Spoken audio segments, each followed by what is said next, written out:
My name is Patricia Williams, and I just turned 68 last month.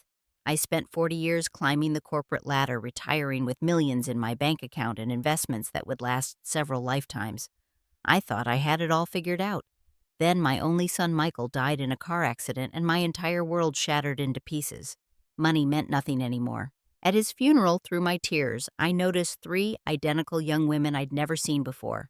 They approached me afterward, revealing a secret that would forever change the course of my life. If you're watching this, please take a moment to subscribe to this channel and hit the notification bell. Let me know where you're watching from in the comments below, and stick around because this story might just change how you see wealth, family, and what truly matters in life. I was born in a middle-class neighborhood in Cleveland, Ohio in 1957. My father worked at the local steel factory, and my mother was a part-time secretary at the elementary school. We never had much, but my parents instilled in me the values of hard work and determination. They saved every penny they could to put me through college, something neither of them had the opportunity to experience. College in the 1970s was challenging for women, especially those pursuing business degrees. I still remember my economics professor telling me that I would be better off finding a husband in the business school rather than trying to compete with men in the corporate world. His words only fueled my determination. I graduated at the top of my class with a business degree and immediately landed a job at a small marketing firm. That's where I met Thomas Williams, a charming account executive who would later become my husband. Unlike many men of that era, Thomas admired my ambition. We were married within 2 years of meeting partners in every sense of the word. Our careers took off simultaneously. While Thomas found success in advertising, I moved through the ranks of corporate America, breaking glass ceilings along the way. By 30, I was the youngest vice president at a Fortune 500 company. By 40, I was sitting on multiple boards of directors. When I was 32, our son Michael was born. He was our miracle baby after years of trying. The moment I held him in my arms, I felt a love unlike anything I had ever experienced. Thomas and I promised each other we would create a life filled with opportunities for our son. As my career accelerated, the time I spent at home decreased. I missed soccer games and school plays, always telling myself it was for Michael's future. Thomas picked up the slack, becoming the more present parent while I traveled for work and attended late-night meetings.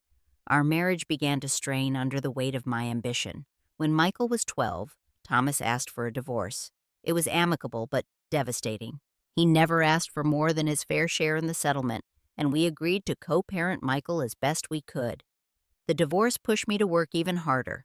By 50, I had amassed significant wealth through smart investments and executive positions. I owned properties across the country, had a stock portfolio worth millions, and had achieved everything I had set out to do professionally. Through it all, I tried to maintain a relationship with Michael, who was growing into a talented and sensitive young man. Every spare moment I had was dedicated to him, though those moments were few and far between. I showered him with gifts and opportunities, hoping they would make up for my absence. When I finally retired at 68, I had more money than I could spend in multiple lifetimes. I bought a sprawling mansion overlooking the Pacific in San Diego, thinking Michael and I could finally spend the time together we had missed over the years. I planned lavish vacations for us, dreaming of all the places we would see together. I thought I had all the time in the world to make things right. Money had given me everything except what mattered most: time with my son. Now that I finally had that time, I was determined not to waste a single moment. Little did I know, fate had other plans. Despite my demanding career, I cherished every moment I had with Michael during his childhood. On weekends, when I wasn't traveling, we would spend hours together. Michael showed an artistic talent from an early age, creating beautiful drawings that I proudly displayed in my office. I remember taking him to his first art museum when he was 7. His eyes widened with wonder as he took in the masterpieces. While other children would have grown bored, Michael studied each painting with intense concentration. That day, he declared he wanted to be an artist when he grew up. As a business-minded person, I'll admit I had hoped he might follow in my footsteps. I had connections that could open doors for him at prestigious business schools and corporations. But Michael's passion for art never wavered. He had inherited his father's creative spirit rather than my analytical mind. Thomas encouraged Michael's artistic pursuits after the divorce, taking him to art classes and exhibitions. I tried to be supportive, buying him expensive art supplies and hiring tutors, but I couldn't help suggesting that art could be a hobby rather than a career. When Michael announced he wanted to attend art school instead of pursuing a business degree, we had our first major disagreement. I argued that a business background would provide security while he could pursue art on the side. He stood his ground, insisting that life was too short not to follow his passion. In the end, I relented and paid for his education at one of the top art schools in New York. I watched from a distance as he thrived, developing a unique style that eventually caught the attention of gallery owners. After I retired, Michael and I began to repair our relationship. He visited my new home in San Diego regularly, and we had long conversations about art life and everything in between. I finally had the time to truly know my son as an adult, and I treasured every conversation. Michael had opened his own gallery in San Diego by then, showcasing not just his work, but that of other emerging artists. I attended every exhibition opening, proud of the man he had become. His gallery was becoming well known in the art community, and his own pieces were starting to sell for impressive sums. Now that I had all the time and resources in the world, I proposed that we travel together. I wanted to show him Paris, Rome, Barcelona, all the cities with art that had inspired him. He seemed excited about the idea, and we began making plans for our first trip. Yet something about Michael seemed different in the months before the accident. He would sometimes start to tell me something, then change his mind. He would take phone calls in another room, speaking in hushed tones. When I asked if everything was okay, he assured me it was, but his smile didn't reach his eyes. I suspected he might be seeing someone, perhaps seriously, but didn't want to introduce her to me yet. I decided not to pry, believing he would tell me when he was ready. After years of being an absent mother, I didn't want to overstep boundaries now that we were finally connecting.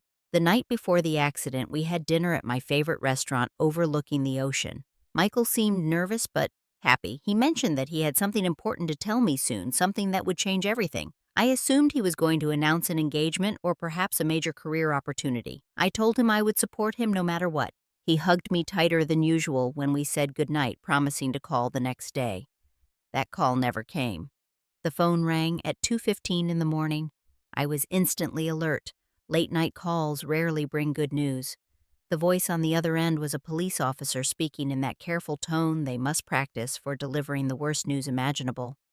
"Mrs. Williams, this is Officer Rodriguez with the San Diego Police Department. There's been an accident involving your son, Michael." My heart stopped. "Is he okay?" I asked, already knowing the answer from the officer's hesitation. "I'm very sorry, ma'am. The accident was severe. Michael's car went off the road on the coastal highway. He died on impact." The officer kept talking, explaining something about road conditions and an investigation, but his words became distant noise.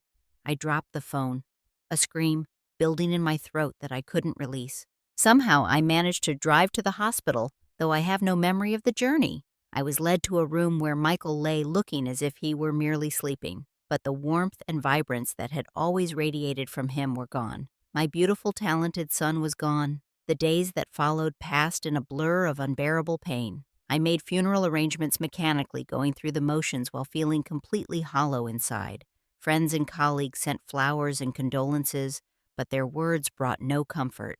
What good were sympathetic words when my only child was gone forever? I wandered through my mansion surrounded by luxury that suddenly seemed obscene. What was the point of the Italian marble floors and priceless art when I had no one to share them with? The millions in my bank account couldn't bring back the one person I love more than anything. While sorting through Michael's apartment, I found a box of photographs I had never seen before. There were pictures of 3 identical little girls at various ages. In some of the later photos, Michael was with them, smiling more genuinely than I had seen in years. I couldn't make sense of the images. Who were these children? Why had Michael kept them secret from me? I placed the box aside, too overwhelmed by grief to investigate further. I assumed they might be the children of a friend, or perhaps students from an art program he volunteered with. It didn't seem important in the face of such devastating loss. Depression enveloped me like a heavy blanket. I stopped answering calls even from Thomas, who was grieving too. I couldn't bear to see the pain in his eyes, a reflection of my own. The future stretched before me, empty and meaningless. I had worked my entire life for financial security, sacrificing precious time with my son, and now he was gone. I began to question every decision I had ever made. What was the point of breaking glass ceilings and amassing wealth when I had missed so much of my son's life? I would have traded every penny, every achievement, every accolade to have more time with Michael. Friends suggested grief counseling, but I couldn't bring myself to go. How could anyone possibly understand what I was feeling? I was 68 years old with no family left. The grand retirement I had planned, the travels Michael and I would take together, the holidays we would finally spend without the distraction of work, all of it vanished in an instant on that coastal highway. For the first time in my life, my drive and determination abandoned me. I had no reason to get out of bed in the morning, no purpose to fuel my days. The business world that had once consumed my every waking moment now seemed trivial and distant. I had succeeded by every conventional measure, but in the ways that truly mattered, I had failed miserably. As the day of the funeral approached, I felt myself sinking deeper into despair. The thought of standing before a room full of people accepting their condolences while trying to maintain my composure was almost unbearable. But I would do it for Michael. It was the last thing I could do for my son. The day of Michael's funeral dawned with an inappropriate brightness, the California sun shining as if nothing had changed. I put on a black dress I had worn to countless business functions, armor of a different kind for the most painful day of my life. The funeral home was filled with people from every part of Michael's life, fellow artists, friends from college, employees from his gallery, and many faces I didn't recognize. Thomas arrived early, his face lined with grief. We embraced, silently united in our loss in a way we hadn't been united in years. As I greeted mourners with mechanical politeness, I noticed 3 young women standing together near the back of the room. They were identical in appearance, triplets with long dark hair and striking blue eyes that reminded me instantly of Michael's. They appeared to be in their late teens or early 20s, dressed in simple black dresses, holding hands as if drawing strength from one another. Their presence puzzled me. I didn't recall Michael mentioning triplets among his friends or acquaintances. More strikingly, they seemed deeply affected by his death. One was openly weeping, while the others looked as devastated as I felt. They watched me from a distance, occasionally whispering to each other. During the service, I somehow made it through my eulogy, speaking of Michael's talent, his kindness, his passion for art. I spoke of my regrets, too, the time I had wasted pursuing success instead of being present for my son. The triplets sat in the back row, their eyes never leaving me as I spoke. At the cemetery, I placed a rose on Michael's casket before it was lowered into the ground. With that final gesture, the reality of his death crashed over me anew. My son was gone, and I was alone in the world. The reception afterward was held at my home. I stood in the foyer accepting condolences from a stream of well-wishers who meant well, but could not touch the depth of my grief. I noticed the triplets had come to the reception, though they kept to themselves, occasionally glancing in my direction. Finally, as most guests were leaving, the 3 young women approached me hesitantly. Up close, their resemblance to Michael was even more striking. They had his eyes, his smile, even some of his mannerisms. "Mrs. Williams," the one in the middle said softly, "my name is Sophia. These are my sisters Amelia and Isabella. We're very sorry for your loss." I thanked them, automatically, curiosity breaking through my grief momentarily. "Did you know Michael well?" The 3 exchanged glances, a silent communication passing between them. The one named Isabella took a deep breath and said, "Yes, we knew him very well. He was our father." The room seemed to tilt around me. "That's impossible," I said, my voice barely audible. "Michael didn't have children." Sophia reached into her purse and pulled out a photograph, the same one I had found in Michael's apartment. It showed Michael with the 3 girls, perhaps 4 years earlier. "He was our father," she repeated gently. "And you're our grandmother." Amelia stepped forward, bound, offering a folder. "We have birth certificates, letters, and even DNA test results if you need them. We understand this is shocking, but it's the truth." I sank into a nearby chair, the folder unopened in my trembling hands. The triplets waited patiently as I processed their claim. 3 granddaughters I never knew existed. 3 young women who shared Michael's blood and mine. "Why?" I finally asked. "Why didn't he tell me about you?" "He was planning to," Isabella said, tears filling her eyes. "The night before the accident, he told us he was finally going to introduce us to you. He wanted to do it in person. The dinner we had shared, his nervousness, his promise of news that would change everything. It all made sense now. Michael had been preparing to tell me I was a grandmother to 3 beautiful young women. As the last of the funeral guests departed, I invited the triplets to stay Together, we would begin to unravel the secret my son had kept from me for almost 20 years. As evening fell, I sat with my newly discovered granddaughters in the living room, trying to comprehend the story they shared. Sophia, the most artistic of the three, recounted how their parents met. Mom was studying art history when she met Dad at university, Sophia explained. They fell in love instantly. They were both 19, young and full of dreams. Amelia, who seemed the most practical of the triplets, continued the story. Their relationship lasted about 8 months. When Mom found out she was pregnant, she was terrified. She came from a conservative family who would have disowned her for having a child out of wedlock. Dad didn't know she was pregnant when they broke up, Isabella added softly. Mom moved back home to Arizona without telling him.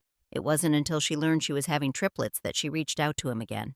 I tried to reconcile the timeline with what I knew of Michael's life.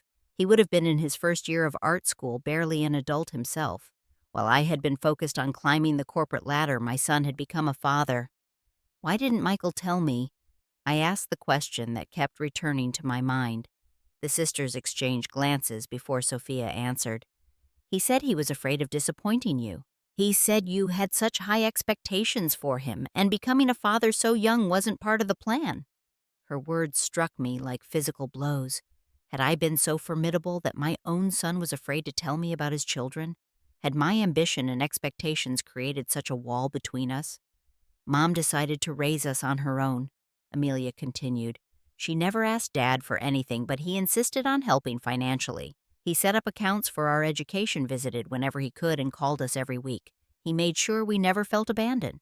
Isabella, who I was learning had a gentle, empathetic nature, added, He always spoke highly of you.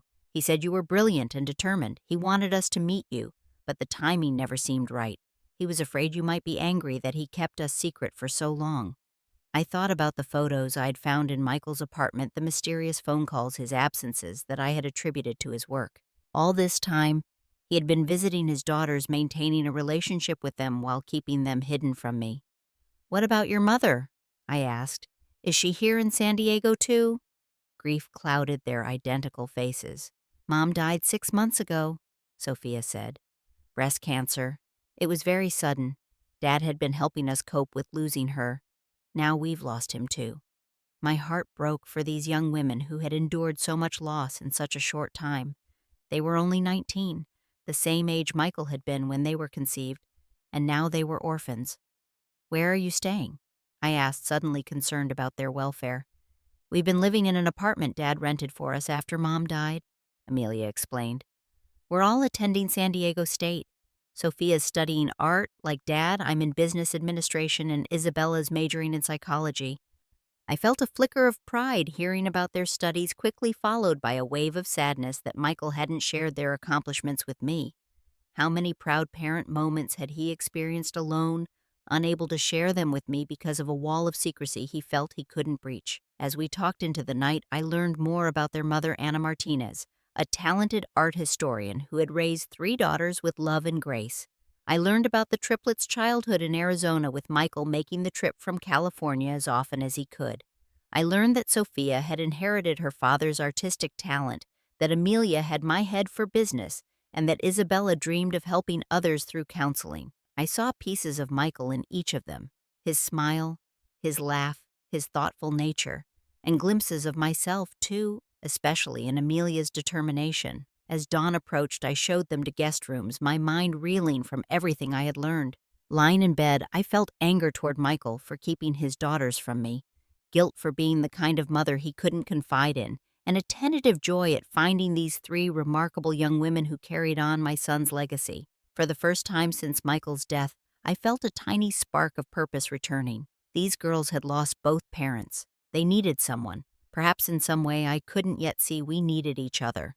The first few weeks after discovering my granddaughters were filled with awkward attempts at connection. I didn't know how to be a grandmother. I had barely figured out how to be a mother before losing my son. The triplets were equally uncertain, grieving their father while trying to forge a relationship with a stranger who shared their blood. I invited them to Sunday dinners, trying to establish some routine. Our early conversations were stilted, full of painful pauses and careful politeness. We were connected by grief and DNA, but had no shared history to draw upon. Gradually, as we spent more time together, I began to see their distinct personalities emerge from behind their identical appearances. Sophia, like her father, expressed herself through art. She would sketch, constantly capturing moments and emotions on paper with remarkable sensitivity. Seeing her draw was like watching Michael come to life again. Amelia reminded me so much of myself at her age, ambitious, analytical, with a mind for numbers and strategy. She would ask me questions about my business career, soaking up advice about investing and corporate politics. Her notebooks were filled with business plans and financial projections. Isabella had a quieter strength. She watched people carefully, seeming to understand emotions that weren't spoken aloud. When tensions rose between Sophia and Amelia, it was Isabella who mediated, finding compromise with gentle wisdom beyond her years. One evening, as I helped Sophia organize some of her artwork, I asked the question that had been haunting me. "Do you resent me for not being part of your lives all these years?" Sophia set down her sketchbook and considered the question. "We used to wonder about you," she admitted. "Dad would tell us stories, but it wasn't the same as knowing you. I think we were more curious than resentful." "He didn't want to hurt you," Isabella added from where she was reading in the corner. "He always said the timing needed to be right." I shook my head, regret washing over me. "I missed so much of your lives, your birthdays, your graduations, all the milestones. I can never get those back." Amelia, practical as always, joined the conversation. "We can't change the past, but we have now in the future. That's what matters." Her words reminded me of something I used to tell myself during difficult times in my career. Focus on what you can control, not what you can't. It seemed my business philosophy had a place in family matters too. As weeks turned into months, our relationship began to strengthen. I offered the triplets rooms in my home, understanding their student apartment must hold painful memories of their father. After some hesitation, they accepted, bringing with them photographs, books, and mementos that gave me glimpses of the life Michael had shared with them.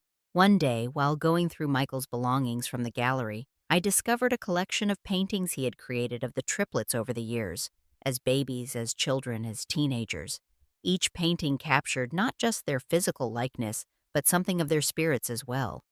I realized with a pang that these works had never been displayed in his gallery. They were too personal, too revealing of the secret he kept. That evening, I showed the paintings to the girls. Tears streamed down their faces as they saw themselves through their father's eyes. We cried together, mourning Michael while celebrating the love evident in every brushstroke. "We should share these," I said suddenly. "The world should see how talented your father was, how much he loved you." Sophia's eyes lit up with an idea. "We could do a memorial exhibition. Show his work, tell his story, the whole story." And so, a new project was born. Together we began planning an exhibition at Michael's gallery featuring not just his commercial work but the personal pieces he had created of his daughters. It gave us a common purpose, a way to honor Michael while healing ourselves. As I helped fund their education and watched them flourish, I realized that my wealth finally had meaning again, not as a measure of success or status, but as a means to secure the futures of these remarkable young women who had entered my life so unexpectedly. My mansion, once so empty and silent, now echoed with the sounds of life, music from Isabella's room. Amelia's business calls the scratch of Sophia's charcoal on paper. The triplets brought color back into a world that had turned gray with grief. For the first time, I understood what true wealth looked like. It wasn't the millions in my bank account or the properties I owned. It was Sunday dinners with my granddaughters, late-night conversations about art and life, and the knowledge that Michael lived on in these three extraordinary young women. 1 year after Michael's death, the memorial exhibition at his gallery opened to the public. The space was transformed, featuring not only Michael's commercial pieces, but also the private collection of paintings depicting his daughters through the years. Each painting was accompanied by a story, written collaboratively by the triplets and me, sharing memories of the man behind the art. The centerpiece of the exhibition was a portrait Michael had painted of all three girls on their 18th birthday. Beside it hung a newly discovered self-portrait he had been working on before his death, left unfinished in his studio. We displayed them side by side, father and daughters, a family connection visible in every line and color. The exhibition became a celebration of Michael's life rather than a mourning of his death. Art critics praised the emotional depth of his work, particularly the paintings of his daughters. Visitors were moved by the story of our family, the the secrets, the separation, and ultimately the reunion that came too late for Michael to witness. In the years since discovering my granddaughters, I had watched them grow and thrive, despite their grief. Sophia's artistic talent had flourished. She had begun showing her own work alongside her father's at the gallery. Amelia had started an internship at a prestigious financial firm, impressing her supervisors with her keen business sense. Isabella had become involved in grief counseling for young adults, turning her own painful experiences into a way to help others. My relationship with each of them had deepened in different ways. Sophia and I spent hours discussing art and creativity. Amelia sought my advice on navigating the corporate world as a young woman. Isabella and I had quiet conversations about loss and healing, often teaching each other new perspectives. With the guidance of attorneys, I had restructured my will and estate planning to include my granddaughters, ensuring they would never want for anything materially. More importantly, I established the Michael Williams Foundation for Young Artists, providing scholarships and mentorship to talented students who, like Michael, might otherwise struggle to pursue their artistic dreams. On the anniversary of Michael's death, the four of us visited his grave together. We placed fresh flowers, and each shared a memory of him. As we stood there, I realized how much healing had occurred in just 1 year. The raw, devastating grief had transformed into something different, a sadness that would always be present but no longer consume me entirely. "I think Dad would be happy seeing us together," Isabella said quietly. "He wanted this," Sophia agreed. "He just ran out of time to make it happen himself." Amelia, ever practical, added, "Then it's good we're doing it for him now." Looking at these 3 young women, I saw the true legacy Michael had left behind, not his artwork or his gallery, but 3 lives filled with potential and purpose. Through them, a part of him would always remain in the world. The journey of grief is never truly complete. There are still days when I wake up and the loss of Michael hits me anew. There are moments when I feel anger at the years of secrecy that kept me from knowing my granddaughters sooner. But these feelings now exist alongside joy, gratitude, and hope for the future. I have learned that family transcends the traditional boundaries we place around it, that secrets, however well-intentioned, can cause unnecessary pain and separation, that it's never too late to open your heart to love even when that love arrives in unexpected ways. Most importantly, I've learned that the true measure of wealth isn't found in bank accounts or investment portfolios.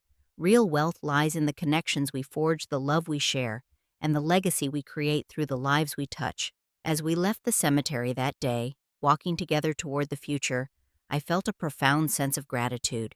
Through the greatest loss of my life, I had found an unexpected blessing. Not 1, but 3 new beginnings. If there's anything I could share with those watching this story, it's this: don't wait to connect with the people you love. Don't let success or status become more important than the relationships that truly matter. And remember that sometimes life's greatest gifts come disguised as its deepest sorrows. If my story has touched you in any way, please share it with someone who might need to hear it. Like and subscribe to see more stories of loss, love, and unexpected second chances. Have you ever discovered family members you never knew existed? Or has tragedy ever led to unexpected blessings in your life? Share your experiences in the comments below. Thank you for listening to my journey from devastating loss to renewed purpose, and may you treasure every moment with those you love.